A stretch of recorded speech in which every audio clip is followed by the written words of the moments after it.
industry itself is growing. It's over a $7 billion industry. It's bigger than Hollywood even, and experts are predicting it's going to be bigger than the music industry in the next couple of years.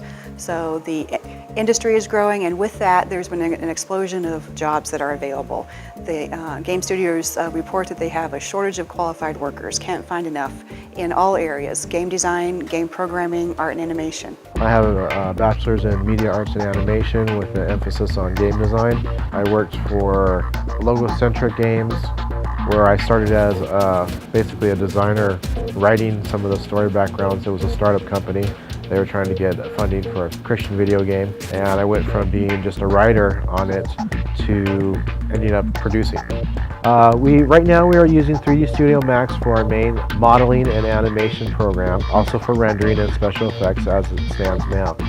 We also have ZBrush. I use ZBrush to teach normal mapping and how to do quick concept art. It's a very powerful tool. So from my side of it, it's definitely the art side, to really focus on what's going to get them their foot in the door. And you're competing against schools that do nothing but art, and they don't focus around other aspects of it. So they got to step up their game, because I'm teaching technique rather than software. I don't believe in software because you got to go and jump into the software that company owns. Originally, it was just because I wanted to go to university and RCC was all I could afford, but it turned out to be, I just really loved it. There's a lot of game classes here that I initially didn't expect a lot from, but they blew my mind away.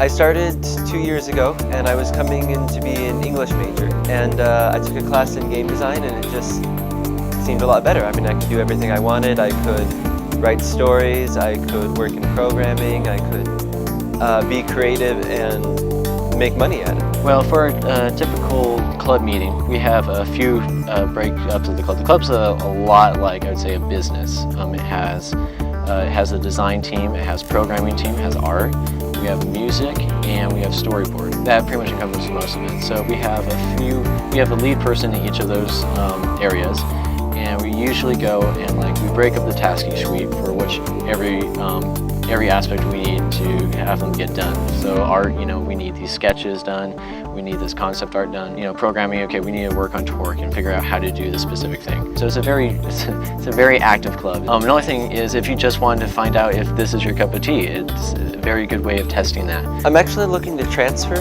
or I'm also looking into Santa Cruz and USC. My advice to students is you don't have to know exactly what you're getting into before you start the taking classes. There's so many different areas. You just jump in there and find out what you're comfortable with, what you like to do. Just try it. Give it a shot, see if it's for them.